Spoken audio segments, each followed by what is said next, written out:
Hey, everybody. Jimmy Smith, back to own my picks for UFC on ESPN 55, Nicola versus Perez. Not a great night of picks, I must admit. I'm okay with it. It's hard to pick fight nights. Much easier to pick pay-per-views, but it's fun. Let's see what went on here. Uros Medic versus Tim Dirty Bird Means.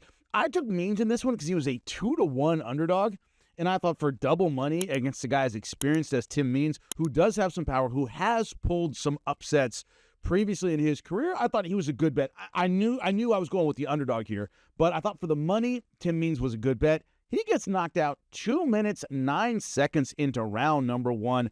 Medic was sharper, more powerful, more technical, and better. Boop. There you go. Tim Means has gone over that hump. Never a great fighter, but certainly an experienced guy who had some fun fights. He's gone over that hump of age and fights where he's 40, 50 fights in his career, 51, whatever it is. Your body can only take so much.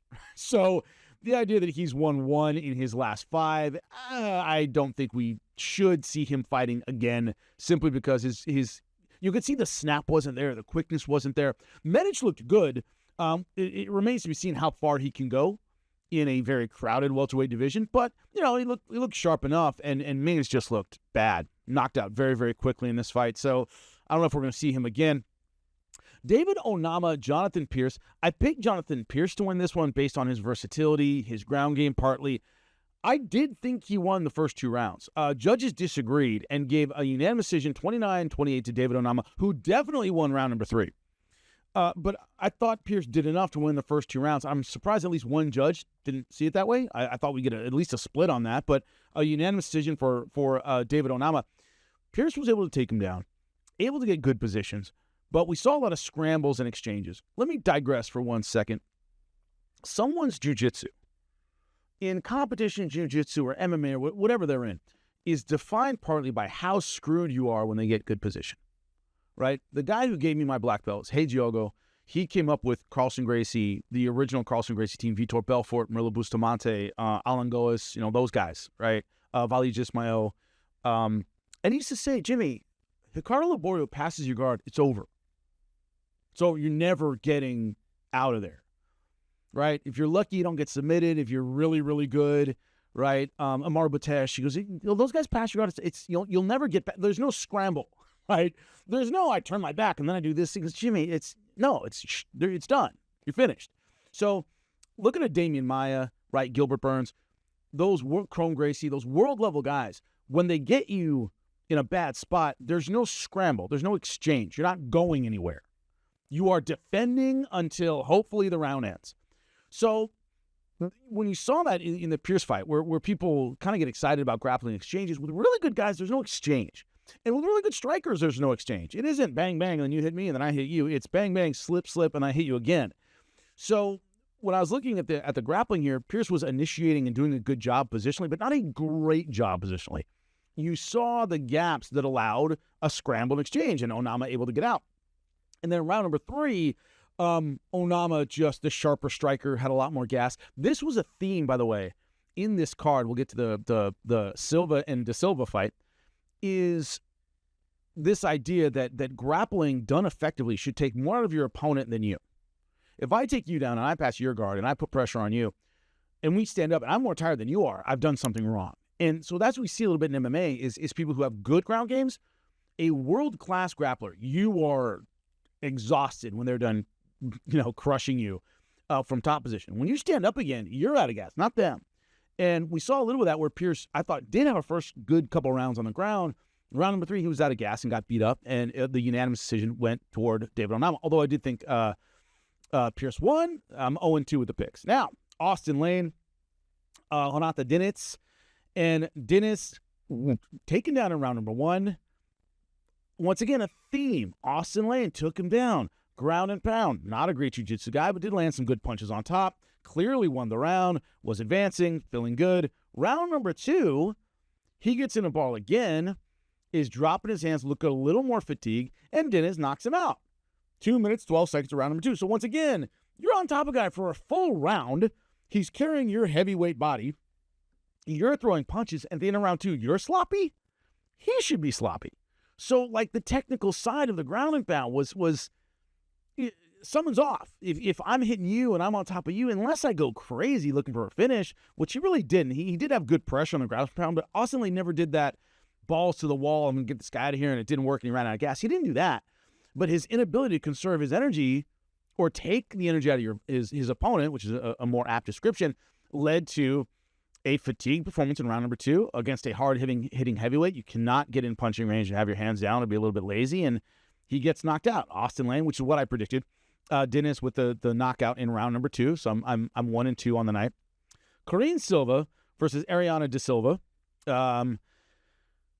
This is another one where Silva was the superior grappler. De Silva was the superior striker. And Corinne Silva just able to get on top in round number 1, round number 2. She has versatile jiu-jitsu, meaning she's on top. She has pretty good ground and pound, good passes, good submission attempts. She's really sticky. She's good at getting behind you and not giving you any space, all of those things. I like her transitions a lot. And then when De Silva was on top, she reversed her in round number 1. She went rubber guard, kept her really close, didn't give up any big ground and pound. So I like that versatility. One of the problems that competition-wise, a lot of the 10th Planet rubber guard guys, they have really good rubber guards. Their top pressure isn't always as good as it could be. And Silva has a good combination of both, where she's flexible and can keep you close on bottom, but she's aggressive on top. So good ground game. Round number 3, we saw the issues that are going to cost her later on in the division, where if she doesn't get the takedown, if she can't control rounds, she started running out of gas in round 3. Same deal, where she's the superior grappler the first 2 rounds. Once again, your opponent should be more tired than you are. And in round number 3, she was really exhausted. She was getting beat up. I thought she won the first 2 rounds, so she could maybe hang on and win, but you never know. Able to get a takedown, a couple of minutes left to go in the round, and able to kill the last couple of minutes on top. But sloppy, hands dropping, really fatigued, taking a lot of shots. Folks, as it gets higher up, and you get closer and closer to those championship fights, the opponents get better and better, and they're not going to be blown away by getting held down for 2 rounds. They're going to come at you big time in round number 3, and you better have a lot of energy to deal with it. You can't afford to not be paced well, right? To not pace, heart, and gas all get confused in people's minds. They are 3 entirely separate things. And it seemed to me like Silva just had trouble pacing herself and moving efficiently in the first rounds, even when she was in good position. So we saw in round number 3, she ran out of gas. That's going to be a problem later on as the competition gets better. She was able to win a unanimous decision, Corinne Silva, so I'm 2-2 on the night. Now, Bogdan Gusov versus Ryan Spann. Ryan Spann able to get the takedown in round number 1. A couple of low blows that I thought were a little suspect, meaning I thought they landed right on the belt line. The knee hit the belt line. Now, for any guy who's worn a cup, the cup sticks out a bit. And he threw the knee up, and yeah, it might have grazed the cup, but the point of impact was right on the belt line, which is legal. So in both instances in round number 1, I was looking at the replays going, those look good to me. Now, in the moment, in real time, you can't expect, a referee to know necessarily the difference between a couple inches, but I thought both actually looked good to me. But Ryan Spann, able to get the takedown, able to get on top, good positioning, took the back. Then in round number 2, they got in a firefight, and man, Gusov can hit. He can really hit. The problem with Spann is he's taller, he's rangier. You can see it in the fight. He was a taller guy, really long arms. He doesn't throw straight punches. He tends to loop his punches. Well, that's going to let a shorter guy in with more power. And I try over and over to keep the guy on the outside, throw straight punches and make him go around it, not the other way around. And Spann was throwing these wide punches like Gusov, and he hits a beautiful uppercut. Boom. Down goes Ryan Spann. He ends up on his back in guard, trying to defend. He doesn't know where he is. Bang, bang, bang. I thought Herb Dean was a little late with the stoppage. I thought he was out before Herb Dean stepped in. Not the end of the world, but a TKO win, 3 minutes, 16 seconds in round number 2 for Bogdan Gusov. Alex Perez, Matías Nicola in the main event. A lot of people criticizing the fight IQ of Matías Nicola. That is a bit warranted. You have the better ground game and not one attempt to take this fight to the ground. Not one. Against a guy who's had some vulnerabilities there, against a guy who can crack, who does have knockout power.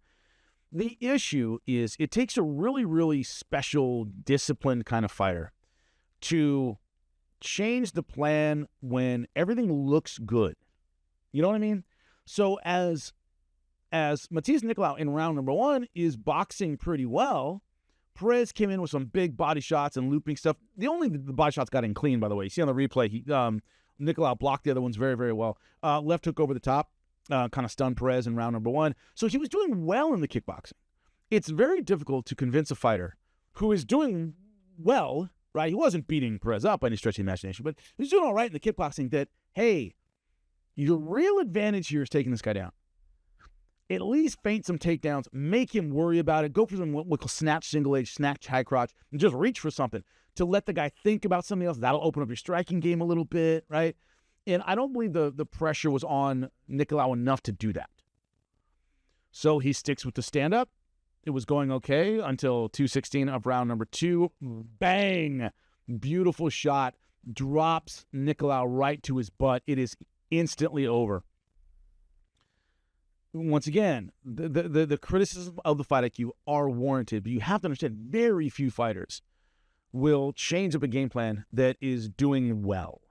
You know, you have to really remember, hey, yeah, it's going well right now, but it only takes one. It's hard to convince a fighter of that sometimes. And I don't know if his corner emphasized that enough, right? Because I would, I'm like, yeah, you're doing okay right now. It only takes one. You're the far superior grappler. Let's work on that a little bit.